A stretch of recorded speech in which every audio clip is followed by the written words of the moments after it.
सबसे पहले तो हमने ये पेपर टेप लगाई है, ये सारी इधर भी ये सारी पेपर टेप लगाई है चारों तरफ। उसके बाद ये जो ग्राउंड एरिया हमारे पास मौजूद है, इस पर हमने अंडर कोट जो है ना वो लगाया है।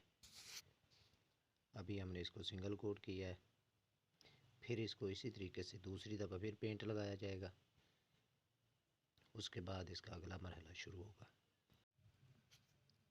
ये कलर है हमारे पास, रेड है, येलो है, ब्लू और ग्रीन। यही कलर हम इधर पेंटिंग में यूज़ करेंगे और देखेंगे कि किस तरह हमारी पेंटिंग जो है वो तैयार होती है।